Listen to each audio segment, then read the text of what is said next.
ओम नमो भगवते वासुदेवाय। ओम नमो भगवते वासुदेवाय। ओम नमो भगवते वासुदेवाय।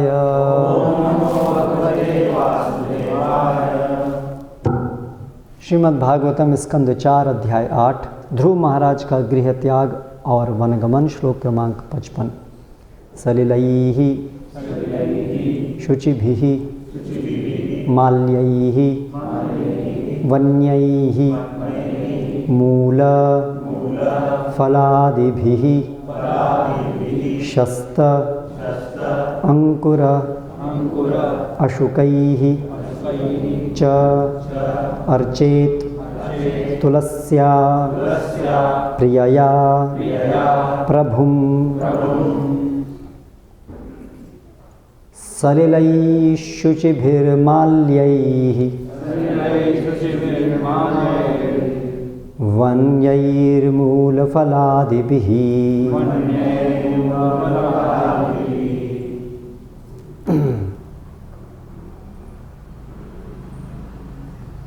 शस्तांकुरांशुकैश्च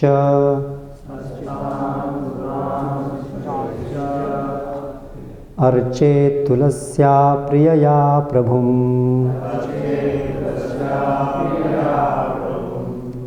सलिलैः शुचिभिर्माल्यैः वन्यैर्मूलफलादिभिः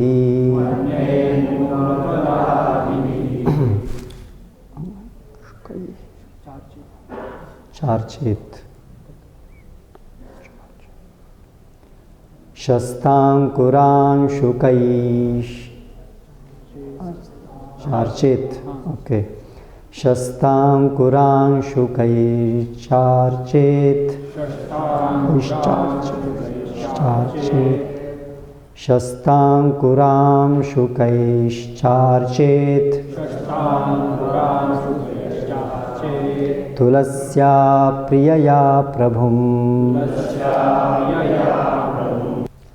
सलिलैः जल के प्रयोग से शुचिभिः पवित्र किया गया माल्यैः माला से वन्यैः जंगली फूलों से मूल जड़ों फलादिभिः नाना प्रकार की वनस्पतियों तथा फलों से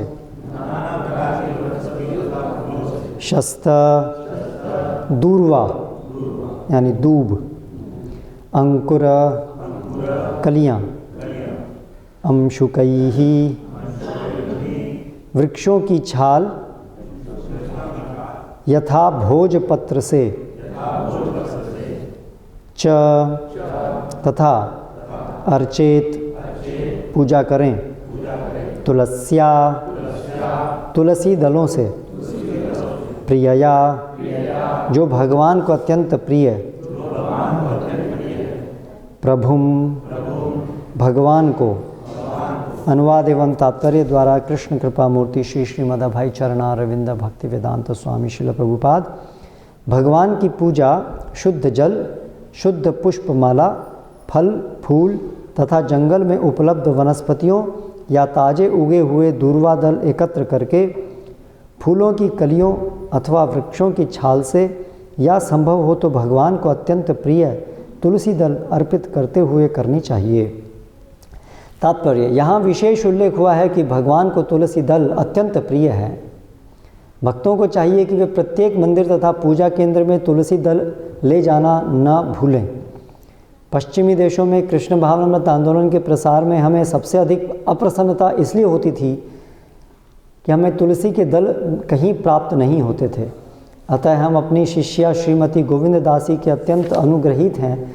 उन्होंने बीजों से तुलसी वृक्ष उगाने का प्रयत्न किया जिसमें उन्हें भगवत कृपा से सफलता प्राप्त हुई।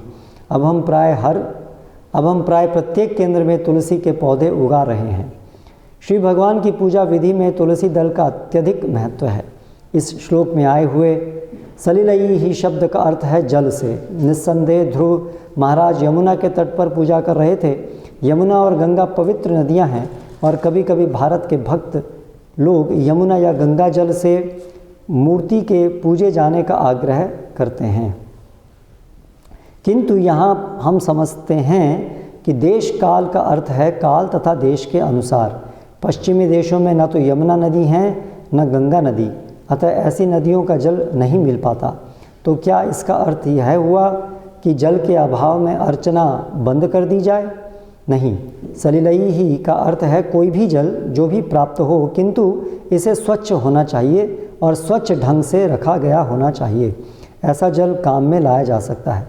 अन्य सामग्रियां यथा फूलों की माला, फल तथा वनस्पतियों को देश तथा उनकी उपलब्धि के अनुसार एकत्र किया जाना चाहिए। भगवान को प्रसन्न करने के लिए तुलसी दल अत्यंत आवश्यक है, अतः जहाँ तक संभव हो तुलसी दल उगाने के लिए व्यवस्था की जाए। ध्रुव महाराज को जंगल में उपलब्ध फलों तथा फूलों से भगवान की पूजा करने की सलाह दी गई। भगवद गीता में श्री कृष्ण स्पष्ट कहते हैं कि वे वनस्पतियाँ, फल, फूल सभी कुछ स्वीकार करते हैं। यहाँ पर नारद मुनि ने जो कुछ कहा है उसके अतिरिक्त और कोई भी वस्तु भगवान वासुदेव को नहीं अर्पित करनी चाहिए। स्वेच्छा से विग्रह पर कुछ नहीं चढ़ाना चाहिए। चूँकि फूलों तथा फल विश्व में सर्वत्र उपलब्ध हैं, अतः इस छोटी सी बात के लिए सतर्क रहना चाहिए।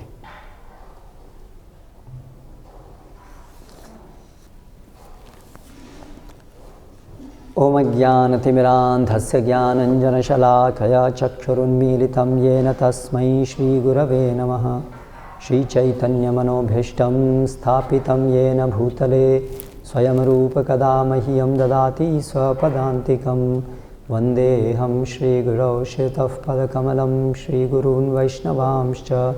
श्रीरूपं साग्रजातं सहगणरघुनाथान्वितं तं सजीवं साद्वैतं सावधूतं परिजनसहितं कृष्णचैतन्यदेवं श्रीराधाकृष्णपादान् सहगणललिता श्रीविशाखान्वितांश्च।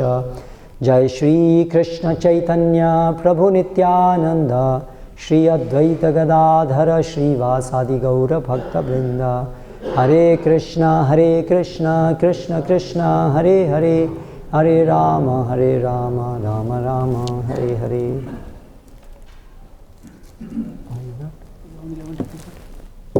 11:34 हाँ।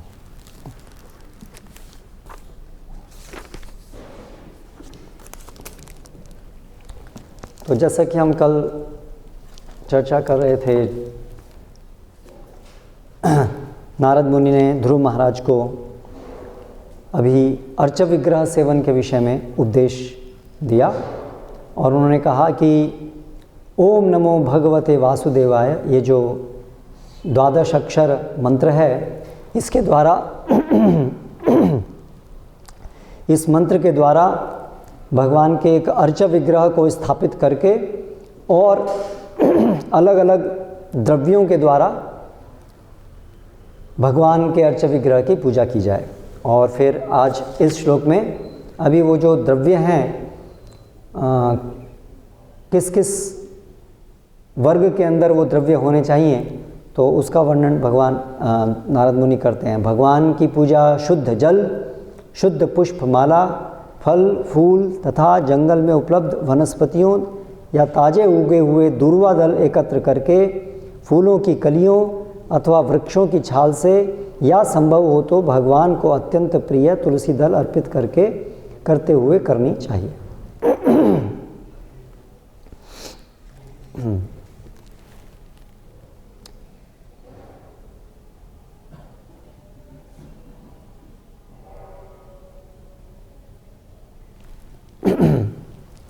तो भगवान की सेवा में हमको नियोजित करने के लिए मुख्य रूप से 9 प्राथमिक विधियां हैं जो श्रवण और कीर्तन से आरंभ होती हैं। श्रवणम कीर्तनम विष्णु स्मरणम पाद सेवनम अर्चनम वंदनम दास्यम सख्यम आत्मनिवेदनम। तो उसके अंतर्गत अर्चनम एक अंग है भक्ति का। नवविधा भक्ति के अंदर एक अंग है अर्चनम, अर्थात अर्चा विग्रह का सेवन करना। अर्चा विग्रह भगवान का एक रूप है जो भौतिक पदार्थों में व्यक्त होता है। भगवान का रूप आध्यात्मिक है, भौतिक नहीं है, किंतु अर्चा विग्रह भगवान का एक ऐसा करुणामयी रूप है जो भगवान हम जीवों के लिए, जो इस वर्तमान समय में आध्यात्मिक दृष्टि नहीं रखते, केवल भौतिक पदार्थों को ही देख पाते हैं, तो भगवान इस प्रकार भौतिक पदार्थों से बने हुए अपने रूप में प्रस्तुत होते हैं, जिससे हम सभी उनकी सेवा करके आध्यात्मिक उन्नति कर सकें। तो सामान्यतया बहुत लोग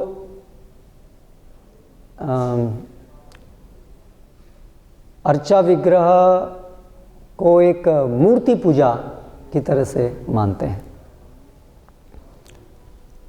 तो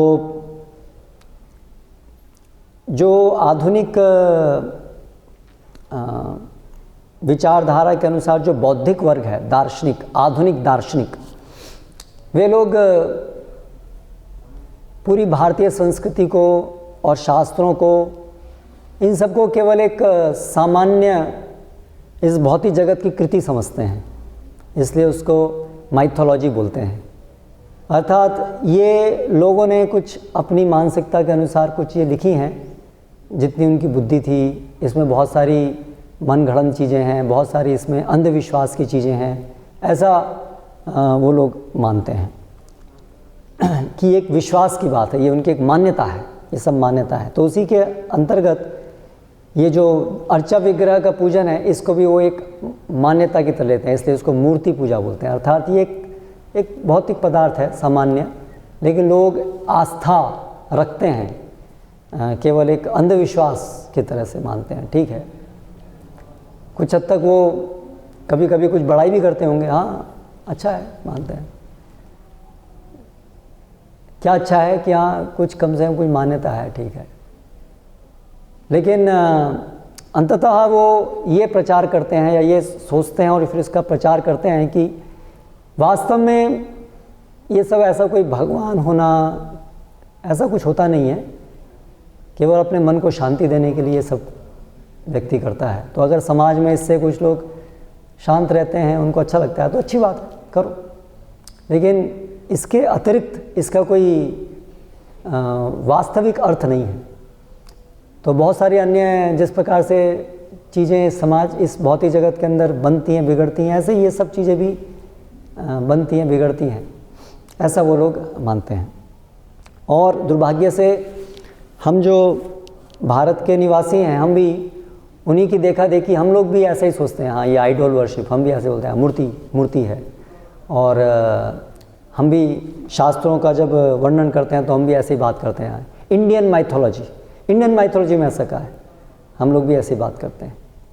तो उसका प्रभाव हमारे ऊपर भी है। सब तथाकथित ज़्यादातर बहुत सारे हिंदू इन शास्त्रों को यथारूप स्वीकार नहीं करते हैं, इसी प्रकार से मानते हैं माइथोलॉजी है और ये पूजा। इसलिए आज भारत के अंदर मंदिरों की बड़ी खराब स्थिति है। भगवान की अर्चा विग्रह की सेवा का कोई स्तर नहीं है। तो एक तो जो इस्लाम और उसके बाद ब्रिटिशर्स, तो उनके आने से जो भारतीय संस्कृति और ये सब ज्ञान के ऊपर जो प्रहार हुआ, तो उसके परिणाम स्वरूप लोगों की श्रद्धा कम हुई, उनकी समझ कम हुई, और उसके उपरांत फिर ये पूरा जो आधुनिक विचारधारा है उसका प्रचार है। आधुनिक ये वेस्टर्न सिविलाइजेशन, पाश्चात्य कुसंस्कृति के प्रभाव से आज स्थिति ऐसी आ गई है कि मंदिर में भगवान की पूजा नहीं होती है। भारत के स्वाधीन भारत के प्रथम प्रधानमंत्री इस प्रकार के वचन बोले जब श्रीरंगम मंदिर में जाकर के कि इतना बड़ा मंदिर, इसकी क्या ज़रूरत है, इससे तो अच्छा होता यहाँ पर एक कुछ औद्योगिक संस्थान होता, कुछ फैक्ट्री होती, इतनी बड़ी जगह में मंदिर बनाए हैं, क्या अर्थ है। तो इसलिए वो जो विचारधारा है कि भारत का भविष्य, भारत सुपर पावर बनना चाहिए पूरे संसार में, वो मंदिरों से नहीं बनेगा, वो आध्यात्मिक भारतीय संस्कृति से नहीं बनेगा, वो तो पाश्चात्य तथाकथित संस्कृति का अनुशीलन करके बनेगा। विकास भारत, विकासशील भारत, उस मार्गदर्शन पर चल के बनेगा। ये जो मंदिर, ये पूजा और ये सब जो भी ये माइथोलॉजी है, इसको पालन कर कर के कारण ही तो हम पिछड़े गए, उसे कारण ही तो हम आक्रमणकारियों के द्वारा पराजित हो गए। इसलिए अभी भारत स्वाधीन हुआ है, तो अभी भारत का नया भविष्य जो है वो फैक्ट्रीज़ और टेक्नोलॉजी के द्वारा रचा जाना चाहिए। ऐसी गहरी भ्रांत धारणा हमारे स्वाधीन भारत के प्रधानमंत्रियों इत्यादि में रही, जिसके परिणाम स्वरूप स्वाधीनता के बाद भी हम पूरी तरह से पाश्चात्य संस्कृति का ही अनुसरण करते आए हैं और उसी गुलामी में हम अभी भी चल रहे हैं। तो इसलिए आवश्यक है कि हम इस विषय को अच्छे समझें कि क्या ये जो अर्चा विग्रह पूजन है, क्या ये केवल एक भ्रांत धारणा है। तो श्रीमद् भागवतम सर्वप्रथम तो हमें ये बताता है कि हमारे जो शास्त्र हैं वो कोई माइथोलॉजी नहीं है, वो एक परम विज्ञान है, वो साक्षात भगवान के वचन हैं। इसलिए जो भी यहाँ पर श्रीमद् भागवतम के अंदर वर्णित है वो मनोकल्पना नहीं है, वो मनुष्य के द्वारा लिखा हुआ चीज़ नहीं है, वो इस सृष्टिकर्ता के द्वारा दिया गया ज्ञान है। तो हजारों सालों से ये अर्चा विग्रहों के सेवन हो रहा है। यहाँ पर हमें सतयुग, त्रेता युग, द्वापर सभी युगों का वर्णन मिल रहा है, कैसे वहाँ पर अर्चा विग्रह का सेवन हो रहा था। आजकल ऐसा भी एक वर्ग है, अनार्य समाज, जो शास्त्रों को मानते हैं लेकिन अपनी बुद्धि के अनुसार जो उनको अच्छा लगता है, जैसा अच्छा लगता है उस प्रकार के अनुसार उसको मानते हैं, यथारूप नहीं मानते हैं। इसलिए वो लोग प्रचार करते हैं कि ये जो मंदिरों में जो ये सब पूजा, मूर्ति पूजा है, इसकी भर्त्सना करते हैं कि मूर्ति पूजा है। ये सब क्या है? पत्थर को पूजना। क्या है? यदि पत्थर पूजे हरि मिले तो मैं पूजूं पहाड़। यदि पत्थर को पूज करके हरि मिल सकता होता तो फिर तो मैं पहाड़ को पूजता। पत्थर से तो हरि मिलेंगे, पहाड़ से क्या मिल जाएगा? तो इसलिए फिर तो मैं पहाड़ को पूजता। फिर उसी प्रकार हाँ, क्योंकि वो उनके जो संस्थापक थे तो उन्होंने देखा कि उनके घर में अर्चा विग्रह की पूजा हो रही थी, तो कोई चूहा आकर के खा गया सब। तो उनको लगा ये कैसा भगवान है जो चूहे से भी अपनी रक्षा नहीं कर सकता, वो हमारी रक्षा क्या करेगा। तो ये देख करके उनको समझ में आ गया कि ये सब जो है केवल पत्थर है। तो आप सोचिए कि उनके समझने का तरीका क्या है। तो उन्होंने एक अपने इस प्रत्यक्ष उससे कोई चीज़ लिखी और उससे फिर अपना एक अनुमान लगाया, लॉजिक लगाया, तर्क लगाया और उस तर्क के अनुसार उन्होंने सिद्धांत को समझने की कोशिश की। तो क्या तर्क से हम इस संसार की सारी गहराइयाँ, भगवान क्या हैं, कैसे हैं, कैसे भगवान प्रकट होते हैं, उनकी शक्तियाँ क्या हैं, क्या ये सब विषय केवल हमारे तर्क के विषय हैं? क्या हमारा तर्क इतना विस्तृत है, इतना पूर्ण है कि उससे पूर्णतः हर चीज़ को हम समझ सकते हैं? तो तर्क तो हमारी इंद्रियों पे आश्रित है अंततः और हमारी बुद्धि क्षमता पे आश्रित है। तो कैसे हम उसको स्वीकार कर सकते हैं कि तर्क जो है वो पूर्ण है? अगर तर्क संगत नहीं है तो गलत है। तर्क ही अपने आप में सत्य को स्थापित करने का उपाय है।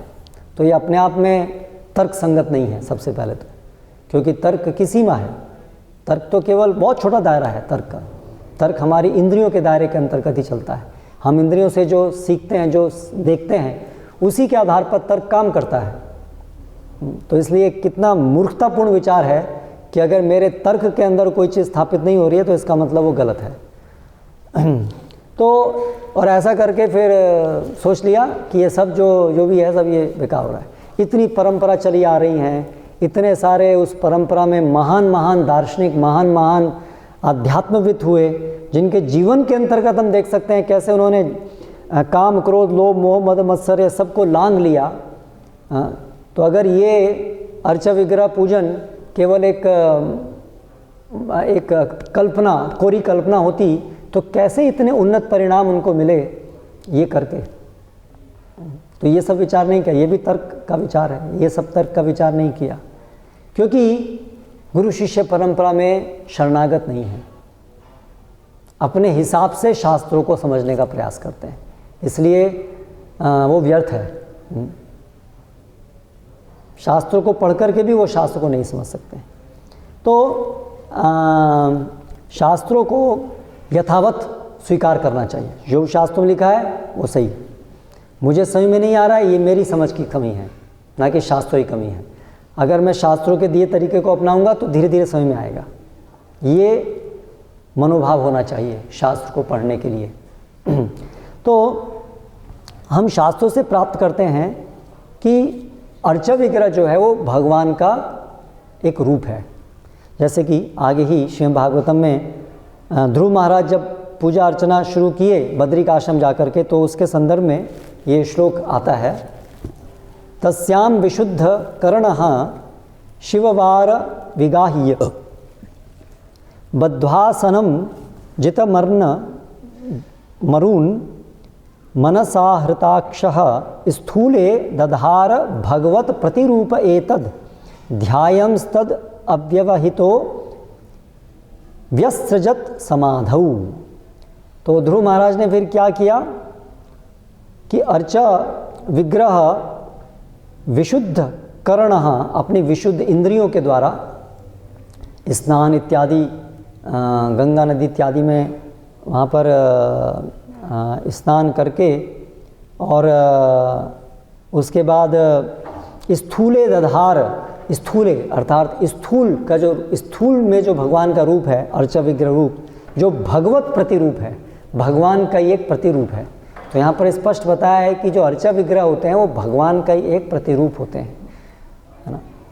भगवान ने स्वयं शास्त्रों में अर्चा विग्रह पूजन करने की विधि को बताया है कि किस प्रकार ये रूप के अंदर भगवान के अलग अलग पत्थर से,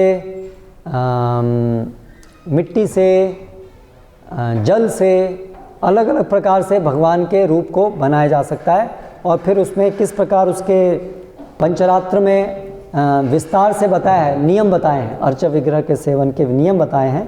और इन नियमों के द्वारा अलग अलग द्रव्य भगवान को मंत्रों के साथ देने से हम भगवान की सेवा साक्षात कर सकते हैं। तो ये साक्षात भगवान यहाँ पर अर्चा विग्रह के रूप में हमारे सम्मुख हैं। इस रूप में जो हम जिनको अपनी इंद्रियों से अनुभव कर पाएँ और अपनी इंद्रियों से उनकी सेवा कर पाएँ, ऐसे रूप में भगवान यहाँ पर प्रस्तुत होते हैं। तो भगवान जो ये अर्चा विग्रह रूप में उपस्थित होते हैं, उनकी अनुभूति हम उस अनुपात में कर पाएंगे जिस अनुपात में हमें उसमें श्रद्धा होती है। जिनको श्रद्धा नहीं है उनके लिए ये पत्थर जैसे ही रहेंगे, उनको इसमें भगवान का साक्षात्कार नहीं होगा। इसके विषय में 11वें स्कंद में भगवान बताते हैं, अर्चादिषु यदा यत्र श्रद्धा माम तत्र चार्चयेत् सर्वभूतेषु आत्मनि च सर्वात्मा अहम अवस्थितः। भगवान कह रहे हैं अर्चा आदिषु यदा यत्र श्रद्धा, जिसकी जितनी श्रद्धा है उसके अनुसार मैं वहाँ पर प्रकट होता हूँ, उसके अनुसार मैं वो स्वीकार करता हूँ सेवा। तो इसलिए जो पूर्ण श्रद्धावान है वो साक्षात भगवान का दर्शन वहाँ करेंगे, और जो श्रद्धा रहित हैं वो वहाँ पर केवल भौतिक पदार्थों को ही देखेंगे। जैसे कि हम साक्षी गोपाल के दृष्टांत में इसको देखते हैं। तो जब वो 2 ब्राह्मण गए थे वहाँ गोपाल जी का दर्शन करने, और फिर भगवान को साक्षी बनाया था, भगवान के सम्मुख वचन दिया था अपनी पुत्री का विवाह दूसरे ब्राह्मण से करने का, और फिर वापस आकर के जो पारिवारिक जन थे उनकी बड़ी असहमति थी इस विवाह को लेकर के। तो फिर भगवान को साक्षी रूप में बुलाने गए वो जो दूसरे ब्राह्मण थे जिनसे विवाह पक्का हुआ था। तो फिर जब वो वहाँ पर वापस गोपाल जी के पास जाके बोलते हैं कि अब आप आइए और आप साक्षी बनिए कि उस ब्राह्मण ने आपके सामने ये वचन दिया था,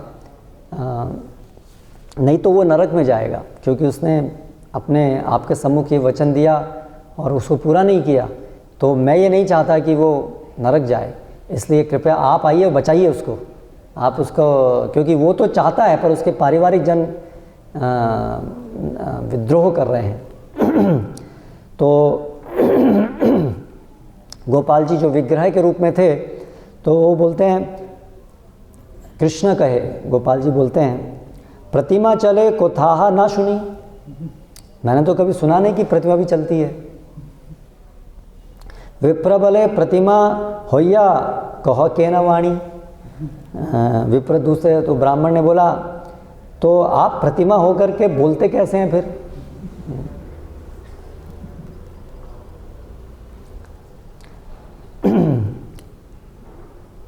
फिर इसलिए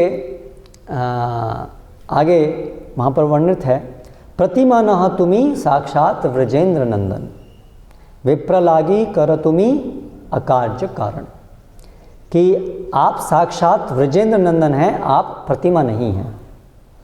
तो अभी कृपया करके विप्र के लिए, उस ब्राह्मण की रक्षा के लिए आप अकार्य कारण, जो सामान्य कारण, सामान्य कार्य नहीं है, ऐसा विशिष्ट कार्य आप कीजिए कि आप स्वयं चल करके वहाँ पर साक्षी बनिए। साक्षात व्रजेंद्र सुत इथे नाही आन, ये बा अज्ञे करे तान्रे प्रतिमहेन ज्ञान। तो आगे वर्णित है कि आप साक्षात व्रजेंद्र सुत हैं, आप साक्षात कृष्ण हैं, इथे नाही आन, जो ये नहीं स्वीकार करता है, जो ये श्रद्धा नहीं रखता है, ये बा अज्ञे, अज्ञानतावश ऐसा सोचता है, तान्रे प्रतिमा है न ज्ञान, उसके लिए केवल ये प्रतिमा के ही तरह रहती हैं, उसके लिए केवल पत्थर की तरह से ही रहते हैं, मूर्ति की तरह से ही रहते हैं। सही अपराधे तार नाही का निस्तार, उस अपराध के कारण उसका कभी निस्तार नहीं हो सकता है। घोर नरकेते पड़े की बलिबा आर, और उसका परिणाम क्या होता है कि वो घोर नरक में जाता है। तो जो भी व्यक्ति प्रतिमा के रूप में अर्च विग्रह को केवल प्रतिमा के रूप में मानता है, उनको भगवान के रूप में स्वीकार नहीं करता है, इस प्रकार से बड़ा अपराध करता है और उसके परिणाम स्वरूप नरक में जाता है। तो इसलिए हमें इन तथ्यों को समझना चाहिए कि भगवान जो हैं वो अर्च विग्रह के रूप में उपस्थित हैं। इस प्रकार से हमें उनके सम्मुख डील करना चाहिए। जब हम यहाँ आएँ तो हम भगवान के सामने खड़े हैं, है ना, इसलिए आते ही प्रणाम करना चाहिए सबसे पहले, है ना, साष्टांग प्रणाम करना चाहिए, माताओं को पंचांग प्रणाम करना चाहिए। और भगवान के लिए आते समय कुछ उनकी सेवा के लिए कुछ लेके आना चाहिए, फल फूल द्रव्य बताएं यहाँ पर, इन द्रव्यों में से कुछ लेके आना चाहिए। और सबसे प्रिय भगवान को है तुलसी दल, तो इसलिए मंदिरों में जो विष्णु मंदिर है वहाँ पर तुलसी दल उपस्थित रखते हैं लोग, बेचते हैं, जिससे कि उनको लोग लेकर के आ सकें। हमारे घरों में तुलसी पौधा अनिवार्य रूप से होना चाहिए, जिससे कि हम प्रतिदिन भगवान को तुलसी दल अर्पित कर सकें। भगवान को भोजन भोग अर्पित करने के लिए ज़रूरी है कि तुलसी दल वहाँ पर हो। फिर तुलसी दल, उसकी माला, मंजरी और पत्रों की माला, या ऐसे ही भगवान के चरणों में अर्पित करना, ये सब भगवान को अत्यंत प्रिय है। और उसकी बहुत विस्तार फिर हैं, कैसे अर्चा विग्रह सेवन होना चाहिए घर के अंदर, उसकी यहाँ पर पुस्तिकाएं भी हैं, कैसे उसका सेवन घर में होना चाहिए। तो अभी भगवान जो अर्चा विग्रह है वो अलग अलग रूपों में होता है, तो उसमें एक छवि के रूप में भी है और एक है जिसमें कि मूर्ति के रूप में। मूर्ति अर्थात वो एक ऐसा रूप है जिसमें जो बहुत लंबे समय तक स्थापित रहेगा, मेटल का बना हुआ, 3 डायमेंशनल, है ना। तो उसके लिए और विशिष्ट नियम होते हैं। तो यहाँ पर महत्वपूर्ण चीज़ जो हमें नोट करने की वो है कि ये मंत्र उन्होंने दिया नारद मुनि ने ध्रुव महाराज को, और कहा कि इस मंत्र से आप अर्चा विग्रह की पूजा कीजिए। तो ये जो विशेष रूप से जो अर्चा विग्रह जो 3 डायमेंशनल फॉर्म में है, तो उनकी जो पूजा होती है, द्रव्यों के साथ उनकी जो पूजा होती है, उसमें विशेष सावधानी ये है कि वो गुरु के द्वारा मंत्र दिए जाने पर उन मंत्रों के द्वारा ही हम उन अर्चा विग्रह की पूजा कर सकते हैं, है ना।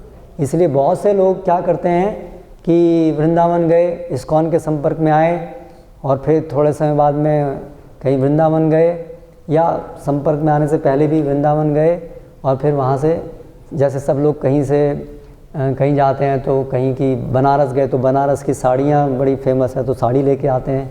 तो ऐसे वृंदावन जाते हैं तो वृंदावन से एक राधा कृष्ण या कृष्ण तो मूर्ति प्रतिमा लेके आते हैं।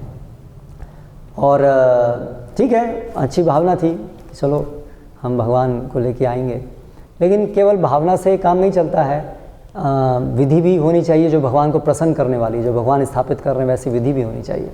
तो अभी हमारी गुरु ने तो हमको मंत्र दिए नहीं हैं, यानी हमारी दीक्षा नहीं हुई है, मंत्र दीक्षा नहीं हुई है, तो फिर हम अर्चा विग्रह की उपचारों के साथ ऐसे सेवा करने के लिए अभी हम लोग तैयार नहीं हैं, योग्य नहीं हैं, तो फिर उससे अपराध होते हैं। फिर अर्चा विग्रह सेवा के अपराध, सेवा अपराध बोलते हैं उसको। जैसे हरि नाम लेने में नाम अपराध होते हैं, उसी प्रकार से अर्चा विग्रह सेवा करने, अर्चा विग्रह की सेवा में सेवा अपराध होते हैं। तो उससे भगवान प्रसन्न नहीं हो रहे हैं, उससे अप्रसन्न हो रहे हैं। तो इसलिए ऐसा नहीं करना चाहिए कि अपने आप कोई भी जाकर कहीं से भी कुछ ले आए विग्रह और अपने घर में रख लिए। अभी उनके क्योंकि ढंग से नाम तो हम पूजा करते हैं और हमें अधिकार प्राप्त नहीं है, हर चीज़ के लिए अधिकार, विशेष रूप से अर्चा विग्रह सेवन के लिए अधिकार बहुत ज़रूरी है ना। तो इस्कॉन के अंदर अर्थात वैष्णव परंपराओं में सभी जगह पर भगवान के अर्चा विग्रह सेवन करने के लिए वैष्णव मंत्र गुरु के द्वारा दिए जाते हैं। जैसे यहाँ पर नारद मुनि वैष्णव मंत्र दिए ध्रुव महाराज को, ओम नमो भगवते वासु, ये है उनकी दीक्षा हुई। ये जो हम पढ़ रहे हैं ये दीक्षा का समारोह है जिसमें उनकी मंत्र दीक्षा हुई, है ना। तो उसी प्रकार से इस्कॉन के अंदर जो पंचरात्रि की दीक्षा विधि है ना, वो दीक्षा विधि पालन होती है। पंचरात्रि की दीक्षा विधि, जो पंचरात्रि की दीक्षा वो श्री संप्रदाय में भी होती है। उस पंचरात्रि की दीक्षा विधि के अंतर्गत 5 उसके अंग होते हैं। 5 अंग कौन से हैं? ताप, पुण्ड्र, नाम, मंत्र, याग, ये 5 उसके अंग हैं। उस 5 अंगों में जिसको हम हमारे इस्कॉन के अंदर प्रथम दीक्षा बोलते हैं, उसमें पहले 3 अंग उसके अंतर्गत क्रियान्वित होते हैं। ताप, पुण्ड्र, नाम। ताप का अर्थ है जो हम दीक्षा से पहले भक्तों से जो श्रवण करते हैं और श्रवण के द्वारा हम ये भौतिक जगत से मुझे आसक्तियों से मुक्त होना है, मुझे भगवान को पूरा शरणागत होना है, ये जो हम निष्कर्ष पे पहुंचते हैं उसको ताप कहते हैं। ताप अर्थात तप, तप से जो हमारी अशुद्धियाँ शुद्ध होती हैं, हमारी जो समझ है वो स्पष्ट होती है, जो श्रद्धा का विकास होता है वो ताप कहलाता है। और फिर पुंड्र, पुंड्र अर्थात ऊर्ध्व गति, जो हम ये फिर अपने शरीर को हम मंदिर, ये भगवान का मंदिर है, ये मेरा भोग की सामग्री नहीं है, ये भगवान का मंदिर है, और इसीलिए मंदिर का हमको आभूषित करते हैं तिलक से। वो जो तिलक है उसको पुंड्र कहते हैं। पुंड्र अर्थात वो ऊर्ध्व गति, ये भगवान को शरणागत होकर हम भगवान के चरणों में स्थान प्राप्त करने के लिए प्रयासरत हैं, ये उसको इंगित करता है, भगवान के चरण कमलों को इंगित करता है। पुंड्र, जो मायावादी हैं वो तिलक ऐसे हॉरिजॉन्टल लगाते हैं, वैष्णव तिलक जो है वो वर्टिकल होता है ना, और ऊपर से खुला होता है। भगवान के चरण हैं ये, और ये ऊर्ध्व गति को इंगित करता है। तो ये दूसरा अंग है जो दीक्षा के अंतर्गत होता है, यानी कि हम भगवान को भी शरणागत होते हैं और भगवान को स्वीकार करते हैं, भगवान अपने लक्ष्य को भगवान के चरण, वो हमारा लक्ष्य है, ये स्थापित करते हैं। तो इसलिए ताप अर्थात इस भौतिक जगत से अनासक्ति, पुंड्र अर्थात भगवान की शरण, और फिर उसके बाद नाम, नाम जो है वो तीसरा अंग है, जिसमें अभी गुरु हमें हमारी वास्तविक पहचान देते हैं कि आप भगवान के दास हैं, अब आप उनकी सेवा कीजिए, है ना। तो इस प्रकार से दिक्ख काले शिष्य करे आत्मसमर्पण, फिर हम भगवान को समर्पित होते हैं, और फिर गुरु अभी हमें अलग अलग प्रकार से भगवान की सेवाओं में नियुक्त करते हैं। तो ये क्या प्रोसेस है? आदौ श्रद्धा तसाधु संगा, सबसे पहले हम श्रद्धावान होते हैं, भक्तों से सुन करके शास्त्रों के माध्यम से श्रद्धावान बनते हैं। श्रद्धावान होने के बाद में फिर हम स्वयं अपनी इच्छा से, अपने प्रयास से सत्संग करते हैं, और विशेष हम प्रयास करके श्रवण करते हैं, और उसके द्वारा फिर धीरे धीरे हम जो है भजन क्रिया में प्रवेश करते हैं। साधु संग से हम धीरे धीरे भक्तों के संग में आते हैं, और फिर भक्तों में एक विशेष भक्त गुरु की शरण ग्रहण करते हैं, और फिर ये दीक्षा के अंदर हमें उनसे नाम प्राप्त होता है और उनकी शरण प्राप्त होती है, और उसके बाद फिर हम भजन क्रिया में प्रयुक्त होते हैं। अलग अलग प्रकार से अंग हैं जो भक्ति के विस्तृत अंग, ये जो 9 प्राथमिक अंग हैं उसको और अधिक पूरे दिन के अंदर उसको विस्तृत किया गया है अलग अलग प्रकार से, और गुरु के मार्गदर्शन में हम इन अलग अलग अंगों में लगते हैं। तो श्रीपाद रूप गोस्वामी ने भक्ति रसामृत सिंधु में ये 9 जो मुख्य अंग हैं इनको विस्तृत किया है 64 अंगों में, है ना। आदौ गुरु पादाश्रय इत्यादि यहाँ से शुरू करके, तो उसके अंदर 64 अंगों के द्वारा हम अपने पूरे दिन में अपनी सारी इंद्रियों को, अपने मन को, अपने जो भी हमारे पास उपलब्ध हैं चीज़ें, उन सब को हम भगवान की सेवा में लगाते हैं। उसके लिए 64 अंग हैं। तो इस प्रकार भजन क्रिया करके फिर धीरे धीरे हमारे जो है वो अनर्थ निवृत्ति होती है, और फिर हम धीरे धीरे आगे बढ़ते हैं। तो इन 64 अंगों में फिर एक अंग है, ये जो 9 प्राथमिक अंग है उसमें से एक है अर्च विग्रह। तो अभी ये दीक्षा में 3 यहाँ हो गए प्रथम दीक्षा में। फिर जो दूसरी दीक्षा होती है, दूसरी दीक्षा किस लिए है? मुख्य रूप से पहले तो दूसरी दीक्षा जो होती है उसके 2 भाग होते हैं। उसमें एक है ब्राह्मण, यानी कि एक द्विजत्व प्रदान करना, और दूसरा है एक वैष्णवी मंत्र प्रदान करना, एक ब्रह्म गायत्री प्रदान करना। तो मंत्र दीक्षा, उसमें जो मंत्र जो भाग है, जो चौथा भाग है मंत्र, वो प्रदान किए जाते हैं सेकंड इनिशिएशन के अंदर। और ये मंत्र जो हैं 2 कैटेगरीज के होते हैं, एक है ब्रह्म गायत्री मंत्र और दूसरा है वैष्णवी मंत्र। तो जो ब्रह्म गायत्री मंत्र हैं वो विशेष रूप से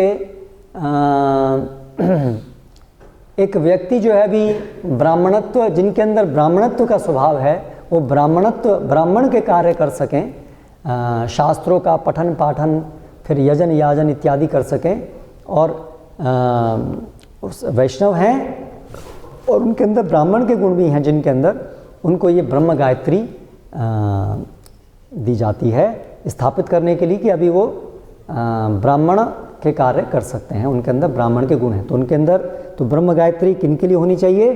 जिनके अंदर ब्राह्मण के गुण हैं और जो ब्राह्मण का कार्य करते हैं, उनके लिए ये गायत्री होनी चाहिए। जैसा हमने कल चर्चा की, आजकल की तरह नहीं कि अभी केवल नाम का उपनयन संस्कार रह गया, गायत्री करते हैं लेकिन फिर कार्य ब्राह्मण के नहीं करते हैं।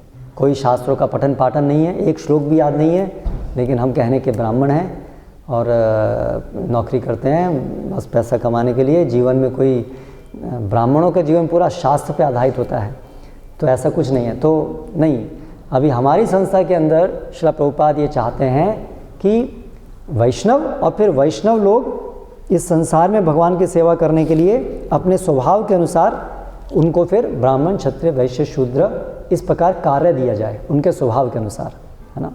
तो फिर जो भी ये ब्राह्मण जो दीक्षा है वो ऐसा नहीं है कि वो प्रेस्टीज इशू है कि अरे उसकी भी ब्राह्मण दीक्षा हो गई, हम पीछे रह गए, हमें भी ब्राह्मण दीक्षा चाहिए। ये बहुत ही निम्न अज्ञानता से भरा हुआ विचार है। जब हमारी प्रथम दीक्षा हुई तब हमने गुरु का आश्रय प्राप्त कर लिया। तो अगर हम, यानी हम वैष्णव के स्तर पे पहुंच जाने चाहिए, अर्थात अभी हम भगवान के भक्त बन गए, है ना, हमको गुरु ने स्वीकार किया, तो ये तो ब्राह्मणत्व को प्राप्त करने के भी बाद की स्थिति है। भगवान का दास बनना ये तो ब्राह्मण की स्थिति को प्राप्त करने की बाद की स्थिति है, क्योंकि ब्राह्मण अर्थात जो कम से कम ये जानता है कि हम शरीर नहीं है, हम आत्मा है, उसको ब्राह्मण कहते हैं। लेकिन वैष्णव मतलब जो केवल यही नहीं जानता है कि हम शरीर नहीं आत्मा हैं, बल्कि वो जानता है कि परम सत्य श्री कृष्ण है और हम उनके दास हैं, उसको वैष्णव कहते हैं। तो प्रथम दीक्षा अर्थात अभी ये स्वीकार किया जाता है कि आपको नाम मिला ना, फलाना दास, भगवान के दास, यानी अब आपकी आइडेंटिटी हो गई कि आप भगवान के दास हैं। यानी कि आप जान गए, आप समझ गए कि आप शरीर नहीं आत्मा हैं, और उसके उपरांत अभी आप ये भी समझ गए कि आप भगवान के दास हैं।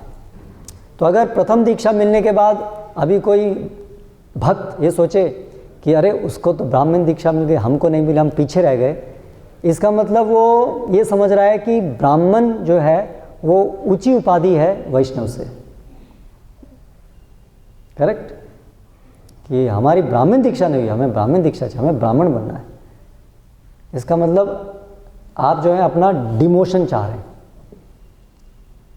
Promotion, demotion. प्रथम दीक्षा में आपको वैष्णव बनाया गया, लेकिन आपने नहीं, मुझे वैष्णव नहीं रहना, मुझे नीचे जाना है, मुझे ब्राह्मण के स्तर पे रहना है, मुझे वैष्णव नहीं चाहिए। तो इसलिए कभी भी मतलब इसको समझिए क्या है ये। एक तो कोई भी चीज़ यहाँ पर भक्ति जो है ना वो अपने प्रेस्टीज के लिए नहीं होती है। हम यहाँ पर प्रेस्टीज के लिए, और बहुत सारा संसार पड़ा हुआ है, वहाँ कार्य कीजिए जाके प्रेस्टीज प्राप्त करनी है। तो ये यहाँ पर भगवान की भक्ति में आकर के भी प्रेस्टीज के लिए हम कर रहे हैं, तो क्या है ये, है ना। यहाँ पर ये है, ये सेवा सदन है, ये सेवा धाम है। यहाँ पर केवल हमारी मानसिकता गुरु और वैष्णव और भगवान को प्रसन्न करने की होनी चाहिए, अपनी प्रसन्नता नहीं होनी चाहिए। अगर हम वही प्रेस्टीज, मेरा मान सम्मान की भावना को भक्ति में भी लेके आ रहे हैं, तो आप पढ़िए रघुनाथ दास गोस्वामी क्या बोलते हैं उसके विषय में। नार की बुद्धि है। तो इसलिए इसको ये प्रेस्टीज इशू, प्रेस्टीज चीज़ बाहर, यहाँ बाहर छोड़ के आइए उसको। यहाँ केवल सेवा के लिए आइए, ये सेवा के लिए धाम है। केवल भगवान को प्रसन्न करने के लिए, गुरु को प्रसन्न करने के लिए कार्य कीजिए, विचार कीजिए, और कोई मन में विचार नहीं होना चाहिए। तो अगर हम भक्ति के अंदर प्रेस्टीज लेके आ रहे हैं, हमारी ब्राह्मण, हम इतने सीनियर हैं, तुम जूनियर हो, हाँ हम ब्राह्मण दीक्षित हैं, हम ये हैं, तो क्या है, वही अपने प्रेस्टीज लेकर के अभी भी हम घूम रहे हैं यहाँ पर। तो ये प्रेस्टीज के लिए नहीं है ये ब्राह्मण दीक्षा। जो जिनके अंदर ये स्वभाव है उनको मौका है कि चलो आप अपनी, ये ब्राह्मण का स्वभाव है, इस स्वभाव से आप भगवान की सेवा करो। जिसके अंदर जो स्वभाव है, स्वे स्वे कर्मण्य विरता संसिद्धिं लभते नरा, जिसके अंदर जो स्वभाव है उस स्वभाव से भगवान की सेवा करे। सेवा करना एसेंस है, सार है, ना कि कोई ब्राह्मण है, क्षत्रिय है, शूद्र है, वैश्य है, स्वभाव से भी, वो भी प्राथमिक नहीं है। प्राथमिक है आप कितने सेवाभावी हैं, वो प्राथमिक है। जो ब्राह्मण है, ब्राह्मण के कार्य से भगवान की सेवा करे, जो शूद्र है, शूद्र से भगवान की सेवा करे। भगवान तो ये देख रहे हैं कि आपका सेवा भाव कितना है, वो प्राथमिक नहीं है। वो तो आपको जो भी शरीर प्राप्त है कर्म फल से, उसको आपको सेवा में लगाना है, दैट्स इट, उसका उतना ही उपयोग है ना। तो इसलिए ब्राह्मण दीक्षा जो है वो प्रेस्टीज इशू बना करके नहीं लेनी चाहिए। जब हमारे गुरुजन हमको देखें कि हमारे अंदर अगर वो ब्राह्मण के गुण हैं, तो हमें चाहते हैं कि आप ब्राह्मण का कार्य करें, उस प्रकार से भगवान की सेवा करें, तो वो हमें ये दीक्षा देंगे, दैट्स इट। और उसका कोई उपाय वो उपयोग नहीं है। केवल प्रथम दीक्षा प्राप्त करके ही अगर कोई व्यक्ति भगवान को शरणागत है, तो ऐसा नहीं कि उसको ब्राह्मणत्व तो प्राप्त करना ही होगा तभी वो भगवत धाम जाएगा, नहीं। आप भगवान की सेवा बिना ब्राह्मणत्व के किसी भी अन्य प्रकार से कर सकते हैं। तो ये एक विषय है जो ध्यान रखना है। तो इस विषय में कभी कभी ऐसा होता है कि भक्त समुदाय में भी ये एक भ्रांत धारणा है कि दीक्षा ही क्या जरूरत है, बस ऐसे ही अर्चा विग्रह हम ले आए और हमने सेवा शुरू कर दी। तो ऐसा नहीं है। बहुत स्पष्ट उल्लेख है कि अर्चा विग्रह की सेवा जो है वो ये जो दूसरी दीक्षा है जिसमें वैष्णवी दीक्षा मंत्र मिलते हैं, वो दीक्षा मंत्र प्राप्त करने के बाद ही ये जो 3 डायमेंशनल फॉर्म है, मेटल फॉर्म है, जो इस प्रकार की 3 डायमेंशनल फॉर्म है, उनकी सेवा उपचारों के द्वारा वो मंत्र प्राप्त करने पे ही होनी चाहिए। इसलिए सेकंड इनिशिएटेड होना ज़रूरी है, ये वैष्णवी दीक्षा मंत्र मिलना ज़रूरी है। बाकी घर में हम इस प्रकार से छवि के रूप में कर सकते हैं। और ये जो छवि के रूप में भगवान है, ये भी आपकी श्रद्धा के अनुसार यहाँ पर भी भगवान उसी प्रकार से प्रकट होंगे जिस प्रकार से 3 डायमेंशनल फॉर्म में प्रकट होंगे। केवल ये है कि 3 डायमेंशनल फॉर्म में हमें और अधिक सेवा के अवसर प्राप्त होते हैं। छवि के रूप में हम भगवान का अभिषेक नहीं कर सकते, हम भगवान का श्रृंगार नहीं कर सकते। 3 डायमेंशनल फॉर्म में हम ये सब भी कर सकते हैं, ये अंतर है। उसमें और सेवा के विस्तार है, सेवा के और अवसर है, ठीक है। लेकिन फिर उसके साथ में और नियम भी हैं। तो अच्छी बात है, आपकी अगर इच्छा है तो ठीक है, हम और ज़्यादा सेवा करना चाहते हैं, अच्छी बात है। लेकिन फिर उसके लिए योग्य, उसके लिए फिर जो नियम है वही तो पालन करने पड़ेंगे। केवल इच्छा करने से थोड़ा ना काम चलेगा, है ना। और सामान्यतया वो बड़े कड़े नियम हैं, बहुत कड़े नियम हैं, और वो बहुत उसमें समय लगता है। भगवान का जब 3 डायमेंशनल फॉर्म है, उसमें नियमित समय पर इतनी बार भगवान को भोग लगना, बहुत स्वच्छता का ध्यान रखना इत्यादि बहुत सारे नियम हैं। घरों के अंदर भी पूजा करने के नियम काफ़ी विस्तृत हैं। प्रतिदिन अभिषेक होना ही चाहिए, प्रतिदिन भगवान का श्रृंगार होना चाहिए, प्रतिदिन नव वस्त्र उनको हर दिन बदलने चाहिए। ये सब कम से कम मिनिमम नियम हैं घर के अंदर भी पूजा करने के। मंदिर के अंदर जो पूजा होती है, सार्वजनिक जो मंदिर होते हैं, उसके अंदर तो बहुत कड़े नियम हैं। वहाँ तो भगवान को कम से कम हर दिन 6 बार भगवान को भोग लगना चाहिए, है ना। बहुत सारे नियम हैं। इतनी बार आरती होनी चाहिए, है ना। यानी कि श्रील प्रभुपाद ने बताया कि अगर मंदिरों के अंदर हमें अर्चा विग्रह की सेवा करनी है तो कम से कम मंदिर में 12 ब्राह्मण दीक्षित भक्त होने चाहिए जो इनकी सेवा में, भगवान की सेवा में लगे हुए हैं। इतना विस्तृत है वो, है ना, खेल नहीं है। इसलिए आप देखिए, हम अभी तक भी छवि रखे हैं यहाँ पर। हम चाहते हैं कि हम और सेवा बढ़ाएं, है ना, लेकिन इतना आसान नहीं है ब्राह्मणत्व होना। आजकल के विशेष रूप से इस कलयुग में जहाँ कलौ शूद्र संभवा, तो ब्राह्मण स्वभाव होना आसान नहीं है, ना? तो इसलिए हम लोग अभी तक भी उस स्तर पे नहीं आ पाए हैं जब हमारे मंदिर के अंदर पर्याप्त मात्रा में ब्राह्मण स्वभाव के भक्तगण हों। तो आप सोचिए घर में कितना मुश्किल होगा, है ना। आजकल लोगों के पास घरों में अपनी ये श्रवण कीर्तन करने के लिए समय नहीं है, जो ज़्यादा महत्वपूर्ण है अर्च विग्रह सेवन से। इन नवविधा भक्ति में भजनेर मध्य नवविधा श्रेष्ठ नवविधा भक्ति, इन भजन में सबसे श्रेष्ठ है नवविधा भक्ति। लेकिन उन तारा मध्य सर्वश्रेष्ठ नाम संकीर्तन, उन सभी में भी सबसे अधिक सर्वश्रेष्ठ है श्रवण कीर्तन। तो इसलिए ये प्राथमिक है। इसलिए अगर श्रवण कीर्तन के लिए समय नहीं है पर्याप्त और फिर हम अर्चा विग्रह की सेवन 3 डायमेंशनल फॉर्म उनका सेवन अपने घर में करने का प्रयास करेंगे तो जनरली नहीं हो पाता है, क्योंकि लोगों के पास समय वैसे ही कम है। तो इसलिए श्रवण कीर्तन भी रुक जाता है फिर उसकी वजह से, या तो अर्चा विग्रह सेवन ढंग से नहीं होता है, 1 हफ्ते में 1 बार ड्रेसिंग हो रही है, कुछ अभिषेक नहीं हो रहा है सही से, तो फिर वो अपराध करते हैं हम लोग। तो उससे अच्छा है हम वो नहीं कर सकते हैं तो उसको नहीं करें, छवि की तरह से ही भगवान को रखें अपने घर में, जो बहुत सिंपल है रखना। और वैसे भी पहले भी ज़्यादातर घरों में जो ब्राह्मण भी होते थे तो जनरली शालग्राम सेवा करते थे, शालग्राम सेवा। उसमें प्रक्रिया थोड़ी सरल है ना, लेकिन उसके लिए भी वो ब्राह्मण दीक्षित होना जरूरी है, ठीक है। तो इसलिए जनरली जो गृहस्थ भक्त हैं आजकल की, जो एक तो न्यूक्लियर फैमिलीज़ हैं सबकी आजकल, है ना, न्यूक्लियर फैमिलीज़ हैं, इसलिए प्रतिदिन भगवान की सेवा हो, प्रतिदिन भोग बने, है ना, ये सब संभव नहीं हो पाता है न्यूक्लियर फैमिलीज़ के अंदर। तो इसीलिए बहुत सोच समझ करके हमें घर के अंदर अर्चा विग्रह को लेना चाहिए। पहले तो ब्राह्मण दीक्षित होना जरूरी है, अगर हम नहीं हैं तो कृपया करके वृंदावन से जा कर के आप ये विग्रह नहीं लेके आइए, छवि के रूप में सेवा कीजिए। ओके, तो यहाँ पर एक श्लोक है जो मैं पढ़ रहा हूँ। लब्ध्वा अनुग्रह आचार्यात्, आचार्य के अनुग्रह से प्राप्त करके, तेन संदर्शित आगमः, उनके द्वारा शास्त्रों में शास्त्रों के नियमों को सुन करके, महापुरुषम अभ्यर्चेन मूर्त्याभिमत्यात्मनः, तब हमें अर्चा विग्रह की पूजन करने चाहिए, आचार्य का अनुग्रह प्राप्त करके। आचार्य के द्वारा विग्रह दिए जाते हैं, मंत्र दिए जाते हैं। यदा स्वनिगमोक्तेन द्विजत्वं प्राप्य पुरुषः, भगवान श्री कृष्ण 11वें स्कंद में कह रहे हैं, द्विजत्वं प्राप्य पुरुषः, द्विजत्वं प्राप्य, द्विजत्वं को प्राप्त करने के बाद, स्वनिगमोक्तेन, अपने जो शास्त्र का जो भी हमारी ब्रांच है उसके अंतर्गत, जो भी हमारे श्रील प्रभुपाद की जो ब्रांच है उसके अंतर्गत जो हमें मंत्र प्राप्त होते हैं, द्विजत्वम प्राप्त करके, मंत्रों को प्राप्त करके, फिर यथा यजेत माम भक्तिया श्रद्धया तान निबोध में, मेरी पूजा कैसे करनी चाहिए उसको सुनो। फिर कह रहे हैं, अर्चायाम शांडिले अग्नौ वा सूर्ये वाप्सु हृदि द्विजः द्रव्येन भक्ति युक्तो अर्चेत स्वगुरुम माम अमायया।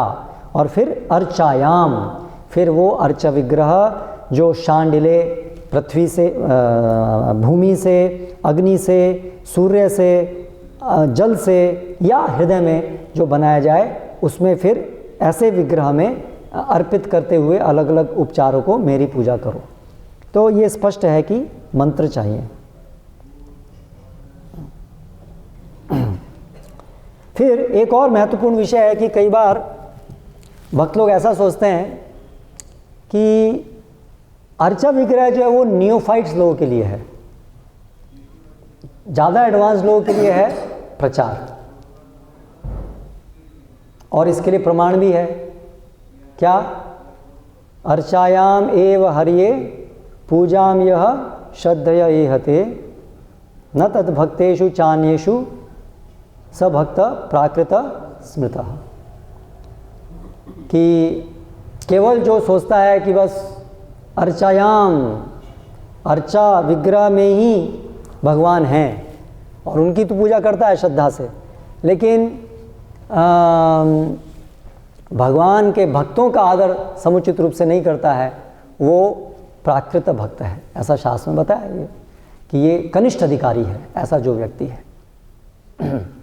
तो इसलिए कई बार ये एक भ्रांत धारणा भक्त समुदाय में फैलती है कि इसलिए जो अर्चा विग्रह की पूजा कर रहा है वो नियोफाइट डिवोटी है, और इसलिए हमें उसमें इंटरेस्ट नहीं है। हम तो प्रचार करेंगे, बुक डिस्ट्रीब्यूशन करेंगे और कॉलेज प्रीचिंग करेंगे, लेकिन अर्चा विग्रह तो जो न्यूफाइट्स के लिए। तो अर्चा विग्रह न्यूफाइट्स के लिए भी है और अर्चा विग्रह हाईली एडवांस्ड डिवोटीज़ के लिए भी है। तो यहाँ पर जो ये श्लोक है, यहाँ पर ये है कि जो श्रद्धावान नहीं है भक्ति में, केवल उसकी अर्चा विग्रह में श्रद्धा है लेकिन भक्ति में श्रद्धा नहीं है, उसके लिए ये वचन उपयुक्त हुआ है। जो भगवान की भक्ति की समझ रखते हैं, श्रद्धावान हैं, हम भगवान के दास हैं, सब भगवान के दास हैं, और इस प्रकार से समझ करके भगवान के अर्चा विग्रह की पूजा करते हैं, तो वो न्यूफाइट नहीं है ना। तो आप देखिए माधवेंद्रपुरी स्वयं, हमारे सभी आचार्य अर्चा विग्रहों की सेवा, उनके विग्रह थे, उनकी वो पूजा करते थे रेगुलरली। तो महान महान आचार्य भगवान के अर्चा विग्रह की स्थापना करते हैं, उनकी पूजा करते हैं। वो न्यूफाइट लेवल पे नहीं, वो परम, वो शुद्ध भक्ति के स्तर पे होती है ना। तो माधवेंद्रपुरी अर्चा विग्रह की सेवा स्थापित किए गोपाल जी की, और खुद उस सेवा को करते थे, हाँ, और बड़ी सावधानी से करते थे, और अन्य लोगों को भी फिर उन्होंने दीक्षित करके उसके अंदर उसको लगाया। तो इसलिए ये साक्षात भगवान है अर्चा विग्रह।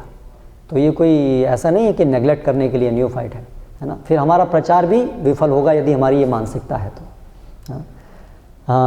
भगवान जो हैं, जब उनकी सेवा करने वाले श्रद्धापूर्वक बड़े मन से, हृदय से जब भगवान की पूजा करते हैं, तो भगवान प्रसन्न होकर के जो भी उनके दर्शन करने आए हैं उनको अनुभूति प्रदान करते हैं कि यहाँ साक्षात भगवान है। ये चैतन्य चरितामृत के अंदर वर्णित है। जिस अनुपात में उनकी सेवा करने वाले श्रद्धापूर्वक उनकी सेवा करते हैं, उस अनुपात में भगवान विग्रह के रूप में अपनी अनुकंपा देने के लिए प्रसन्न होते हैं। तो हमारा प्रचार किस अनुपात में सफल होगा? अगर हमारी ये मेंटालिटी है कि ये विग्रह, ये तो है ज़्यादा इम्पोर्टेंट काम है, तो वो इम्पोर्टेंट काम करके आप जब लोगों को अंदर लेके आएंगे तो भगवान यहाँ अप्रसन्न है, तो कैसे लोगों के हृदय में भक्ति भाव पनपेगा? नहीं आएगा, ना हमारे में, ना जिनको हम प्रचार कर रहे हैं उनमें। इसलिए मंदिरों में, घरों में, सब जगह जहाँ पर भी हम अगर विग्रह, छवि, जो भी हम रख रहे हैं, बहुत सावधानी से, बहुत मन से उनकी सेवा होनी चाहिए। नेग्लेक्टफुल एटीट्यूड नहीं होना चाहिए, नहीं तो हमारी भक्ति पनपेगी नहीं। ठीक है, तो उसके नियम जानिए, घर में क्या नियम है, उन नियमों का पालन कीजिए। छवि के रूप में भी जो करना है उसके सरल नियम है, पर वो नियम भी पालन होने चाहिए। ठीक है, और जहाँ मंदिर है वहाँ पर तो बड़ी कड़ाई से नियमों का पालन होना चाहिए। तो 11वें स्कंद में बहुत विस्तार से भगवान स्वयं वर्णित करते हैं कैसे अलग अलग उपचार इत्यादि करने चाहिए। और फिर एक ये श्लोक है जिसमें बताया कैसे हमें एब्जॉर्ब होना चाहिए भगवान की उस पूजा में। तो जो अर्चा विग्रह की पूजा कर रहे हैं, तो वो तो अर्चा विग्रह की पूजा कर रहे हैं, लेकिन जब भगवान की आरती होती है और उसमें उस समय में हम लोग जब यहाँ एकत्र होते हैं, तो हम भी अर्चा विग्रह की पूजा में भाग ले रहे होते हैं। और जब हम मंदिर की सफाई कर रहे होते हैं, तब भी हम अर्चा विग्रह की सेवा में भाग ले रहे होते हैं। जब हम भगवान के लिए कुछ भोग सामग्री लेके आते हैं, उसमें भी हम अर्चा विग्रह की पूजा में भाग ले रहे होते हैं। एक्चुअली ये मंदिर जो है भगवान का घर है। मंदिर का मतलब ये है, देवालय, भगवान का घर। तो हमारी चेतना यहाँ क्या होनी चाहिए? ये भगवान के घर है और हम उनके सेवक हैं। तो भगवान कैसे हम घर को सफाई रखते हैं, है ना? तो भगवान का घर है, भगवान के लिए घर की सफाई करनी चाहिए, हर चीज़ साफ सुफ होनी चाहिए, बिल्कुल कुछ भी गंदा नहीं होना चाहिए। भगवान की प्रसन्नता के लिए उद्यान होने चाहिए। आप देखिए जो बहुत लोग पैसे वाले होते हैं तो उनके यहाँ अच्छे गार्डन्स होते हैं घर के अंदर, और भगवान तो राजाधिराज हैं, है ना? तो उनके लिए संसार की बेस्ट चीज़, हाँ, अगर भगवान के लिए फल लेके आना है तो सर्वश्रेष्ठ क्वालिटी का फल भगवान के लेके आना चाहिए। हाँ, लेकिन आजकल मेंटलिटी क्या होती है? अच्छा मंदिर के लिए चाहिए, हाँ ये बिक नहीं रहा है, बेकार हो गया, इसको ले जाओ, इसको चढ़ा दो। तो हमें अपना सर्वश्रेष्ठ बेस्ट जो चीज़ है वो भगवान को अर्पित करनी चाहिए। तो ये मानसिकता होनी चाहिए। तो इस विषय में देखिए क्या कहते हैं 11वें स्कंद में, भगवान क्या कहते हैं। Just few minutes. हे उद्धव, निम्नलिखित भक्ति कार्यों में लगने पर मनुष्य मिथ्या अभिमान तथा प्रतिष्ठा का परित्याग कर सकता है। वह मेरे अर्चा विग्रह को के रूप में, क्या हिंदी है, मेरे अर्चा विग्रह को के रूप में मुझे तथा मेरे शुद्ध भक्तों को देखकर वो मुझे अर्चा विग्रह के रूप में, मुझे अर्चा विग्रह के रूप में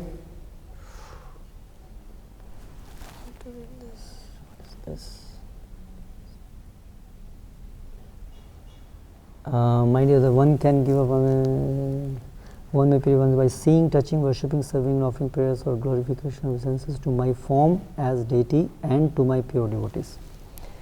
तो मुझे देखकर, छूकर, पूजा करके, सेवा करके, स्तुति करके और नमस्कार करके मुझे मेरे अर्चा विग्रह के रूप में वो सेवा करे और शुद्ध भक्तों का भी उसी प्रकार से उनको नमस्कार करे। उसे मेरे दिव्य गुणों एवं कर्मों की भी प्रशंसा करनी चाहिए। मेरे यश की कथाओं को प्रेम तथा श्रद्धा के साथ सुनना चाहिए तथा निरंतर मेरा ध्यान करना चाहिए। उसे चाहिए कि जो भी उसके पास हो वह मुझे अर्पित कर दे और अपने को मेरा नित्य दास मानकर मुझ पर ही पूरी तरह समर्पित हो जाए। उसे मेरे जन्म तथा कार्यों की सदैव चर्चा चलानी चाहिए और जन्माष्टमी जैसे उत्सवों में मेरी लीलाओं की महिमा को बतलाते हैं। Hindi is very horrible. सम्मिलित होकर जीवन का आनंद लेना चाहिए। उसे मेरे मंदिर में गाकर, नाचकर, बाजे बजाकर तथा अन्य वैष्णवों से मेरी बातें करके उत्सवों तथा त्योहारों में भी भाग लेना चाहिए। वाद्य अलग अलग वाद्यों के द्वारा उसे वार्षिक त्योहारों में होने वाले उत्सवों में, यात्राओं में तथा भेंटें चढ़ाने में नियमित रूप से भाग लेना चाहिए। उसे एकादशी जैसे धार्मिक व्रत भी रखने चाहिए और वेदों, पंचरात्र तथा अन्य ऐसे ही ग्रंथों में उल्लेखित विधियों से दीक्षा लेनी चाहिए ना। वेद, पंचरात्र, विधि, हम कल जो बात कर रहे थे, वैदिक दीक्षा, पंचरात्र की दीक्षा।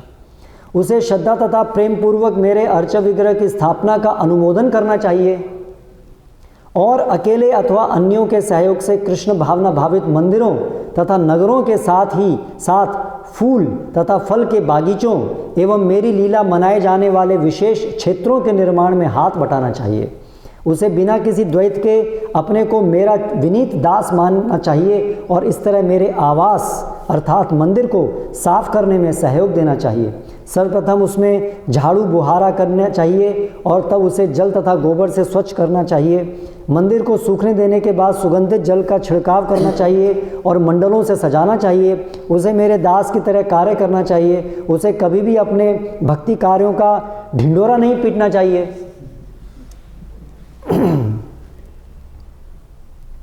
इस तरह उसकी सेवा मिथ्या अभिमान का कारण नहीं होगी। अगर हम ढिंढोरा पीटेंगे तो उससे मिथ्या अभिमान आएगा। उसे मुझे अर्पित किए गए दीपकों का प्रयोग अन्य कार्यों के लिए अर्थात मात्र उजाला करने की आवश्यकता से नहीं करना चाहिए। इसी तरह मुझे ऐसी कोई वस्तु भेंट न की जाए जो अन्यों पर चढ़ाई जा चुकी हो या जो अन्यों द्वारा काम में लाई जा चुकी हो। इस संसार में जिसे जो भी वस्तु सबसे अधिक चाहिए, जो सबसे अधिक प्रिय जिसको जो चीज़ हो और जो भी वस्तु उसे सर्वाधिक प्रिय हो, वही वस्तु मुझे अर्पित करनी चाहिए। ऐसी भेंट चढ़ाने से वह नित्य जीवन का पात्र बन जाता है। तो इस तरह से ये अर्चा विग्रह की सेवा के लिए ही ये मंदिर है। मंदिर के दो कार्य हैं, एक अर्चा विग्रह सेवन और एक भागवत विधि यानी श्रवण कीर्तन। ये मुख्य है। नवविधा भक्ति, सारे नव अंग, तो उसमें जो दोनों विधियां हैं इसके लिए है। तो हमें दोनों ही विधियों में लगना चाहिए। अर्चा विग्रह सेवन की विधि में क्या करना चाहिए? मंदिर में आरती का दर्शन करना है ना, भगवान के लिए कुछ भोग सामग्री लेके आना, मंदिर की सफाई करना, मंदिर के संचालन इत्यादि सब अलग अलग प्रकार की सेवा में भाग लेना, ये सब है अर्चा विग्रह की सेवा। ठीक है। और पुस्तक वितरण, प्रचार, ये सब है श्रवण कीर्तन। तो ये दोनों ही विधियाँ, तो प्रभुपाद ने जो पूरा सिस्टम बनाया है ये इन्हीं दोनों विधियों को केंद्रित रखते हुए है। तो आप ये सब इन सभी चीज़ों में आप भाग लेंगे तो आप ये दोनों विधियों में भाग लेते रहें। ठीक है। हरे कृष्णा। कोई प्रश्न?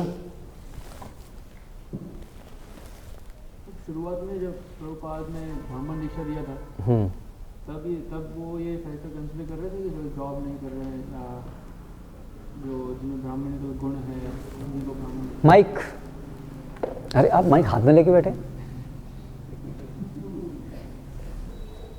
जब मूवमेंट की शुरुआत में 1966 उसके बाद प्रभुपाद के समय में जब प्रभुपाद ने ब्राह्मण दीक्षा दिया या देते थे तो प्रभुपाद उस समय कंसिडर करते थे कि ये ब्राह्मण के गुण है कि नहीं, या जो जॉब नहीं कर रहे हैं उनको ब्राह्मण दीक्षा नहीं देना है। ऐसे माताओं को भी फीमेल्स को भी ब्राह्मण दीक्षा देते थे प्रभुपाद। तो जो पहले जो ब्राह्मण दीक्षा देने के पीछे एक कारण है कि ये स्थापित करना कि वैष्णव कोई जाति को बिलोंग नहीं करते हैं, जो भगवान के प्रति श्रद्धावान अभी हो चुके हैं, जिनकी भक्ति श्रद्धा है, उनको जाति के आधार पर नहीं देखना चाहिए, जन के आधार पर नहीं देखना चाहिए। वो स्वयं उनके अंदर ब्राह्मणत्व तो है ही, क्योंकि वो परमार्थिक रूप से ब्राह्मण से भी आगे हैं, वैष्णव आगे इन द सेंस नॉट कि हमें घमंड है, बट अर्थात कि जो ब्राह्मणत्व का जो एसेंस है वो वैष्णव में तो ऑलरेडी इंक्लूडेड है, क्योंकि वो न केवल आत्मा को जानते हैं, न केवल ब्रह्म को जानते हैं, बल्कि वो भगवान को भी समझते हैं। इस दृष्टि से उनके अंदर ब्राह्मणत्व तो इंक्लूडेड है। तो ये लोगों को विदित हो, जिससे कि वो भक्तों को जाति के रूप में उनको देख करके अपराध ना करें, जिससे उन्हीं का ही नुकसान होगा। इस चीज़ को स्थापित करना एक लक्ष्य है, जिसकी वजह से भक्तिवेदांत सरस्वती महाराज ने ब्रह्म गायत्री देना शुरू किया वैष्णवी मंत्रों के साथ साथ। तो ये स्थापित करने के लिए जनेऊ देना और ब्रह्म गायत्री देना कि ये जो भगवान के जो भक्त होते हैं वो ब्राह्मण तो हैं ही, उसके भी ऊपर है, बियॉन्ड है, लाइक दैट। तो इसलिए जब शुरू में श्रील प्रभुपाद ने भी जब ये किया तो उसका उद्देश्य उसी स्तर पे था। लेकिन अभी आगे क्या करना है, अभी भक्त है समुदाय, और अभी भक्तों में फिर दोबारा से अभी ये दैव वर्णाश्रम स्थापित करना है, आसुरी हटाना है और दैव स्थापित करना है।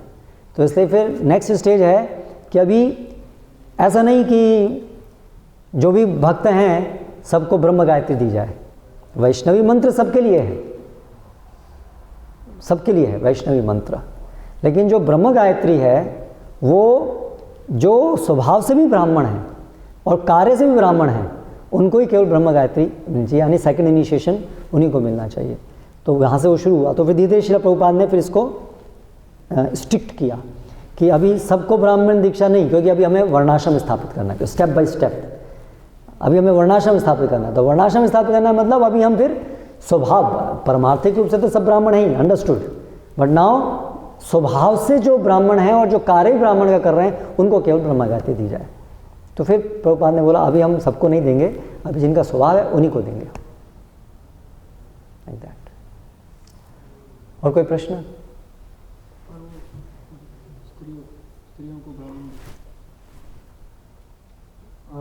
स्त्रियों को ब्राह्मण दीक्षा पहले प्रभुपाद देते थे, लेकिन वैदिक ट्रेडिशन में तो स्त्रियों को ब्राह्मण दीक्षा। हाँ, वैदिक ट्रेडिशन के अंदर ब्रह्म गायत्री स्त्रियों को नहीं दी जाती है। ब्राह्मण, क्षत्रिय, वैश्य, शूद्र ये 4 वर्ण पुरुषों के संदर्भ में ही हैं, स्त्रियां 5th वर्ण है। अगर आप भागवतम में वर्णन देखेंगे, नारद मुनि बताते हैं ब्राह्मण के कर्तव्य, क्षत्रिय कर्तव्य, वैश्य कर्तव्य, शूद्र कर्तव्य, स्त्रियों कर्तव्य। तो इसलिए वो अपने आप में एक वर्ण है, ठीक है।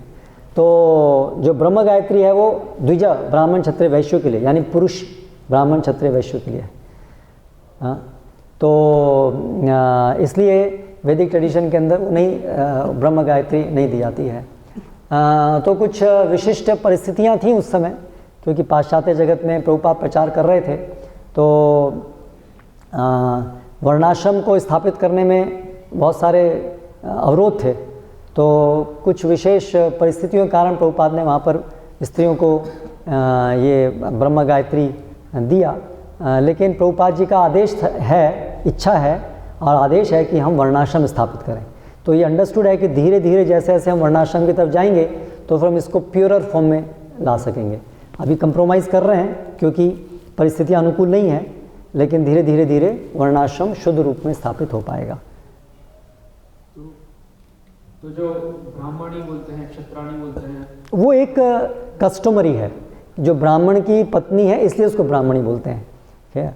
क्षत्राणी का मतलब नहीं जाके वो युद्ध करेगी, करेक्ट।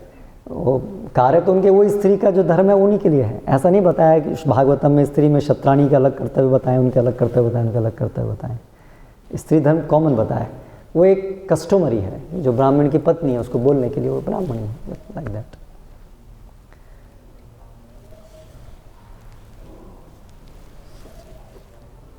अगर कोई पुस्तक वितरण ना करने दे तो क्या करना चाहिए?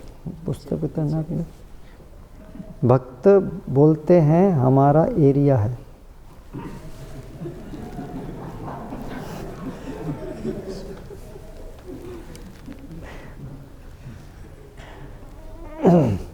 ठीक है, थोड़ा सा जब हम भगवान की सेवा करते हैं तो उसमें कुछ कुछ ऐसी चीज़ें भी होती हैं जो कि तालमेल बैठाने वाली होती हैं, है ना। अभी मान लीजिए एक व्यक्ति आया हमने, अभी 4 लोग उसको अगर पुस्तक वितरण करेंगे एक ही व्यक्ति को, तो व्यक्ति पूरा कंफ्यूज हो जाएगा कि मैं क्या करूँ, इसकी सुनूँ इसकी सुनूँ इसकी सुनूँ क्या। तो इसलिए थोड़ी सी एक एटिकेट्स की बात है। तो इसको लेकर के कुछ व्यावहारिक चीज़ें हो सकती हैं कि हम थोड़ा सोचें, अच्छा ठीक है प्रभु आप थोड़ा सा आप उधर प्रचार कीजिए, हम थोड़ा इधर प्रचार करते हैं, जिससे कन्फ्यूजन क्रिएट नहीं हो। लेकिन इस भावना से नहीं होना चाहिए कि एक हमें अपना ज़्यादा बड़ा स्कोर दिखाना है, इस प्रकार की भावना से नहीं होना चाहिए। लेकिन कुछ एटिकेट्स, कुछ चीज़ें ज़रूरी होती हैं व्यावहारिक कुछ करना। सो इस परिप्रेक्ष्य में यदि है तो ठीक है, लेकिन अगर उस परिप्रेक्ष्य में नहीं है तो ठीक है। बहुत सारी जगह है, भारत में तो लोगों की कमी नहीं है। So find out some people somewhere. मेरा सवाल ये है कि जैसे हम सुनते हैं कि महामंत्र ही, हरे कृष्ण महामंत्र जो अपने आप में पर्याप्त है,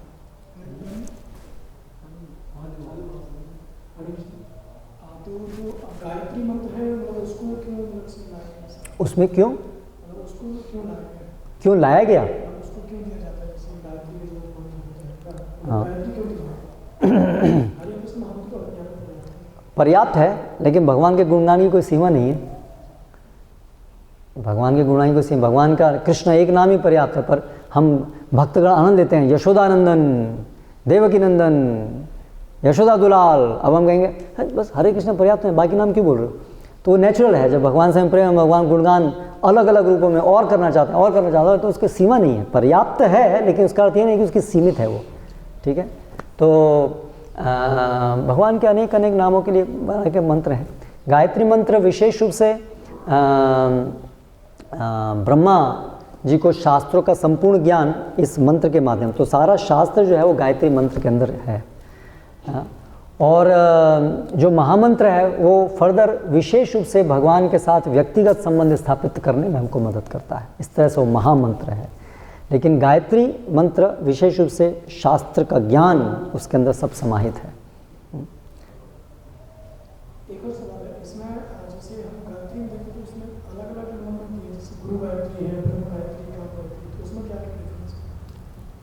हाँ, तो वो विशेष रूप से हमारा जैसे गुरु गायत्री है तो वो गुरु की आराधना करने का विशेष मंत्र है। गौर गायत्री है तो वो चैतन्य महाप्रभु की आराधना करने का मंत्र है, ऐसा। और ब्रह्म गायत्री है वो इन जनरल परम सत्य की आराधना करने के लिए है। श्री प्रभुपाद की बाद में पूछ लीजिए।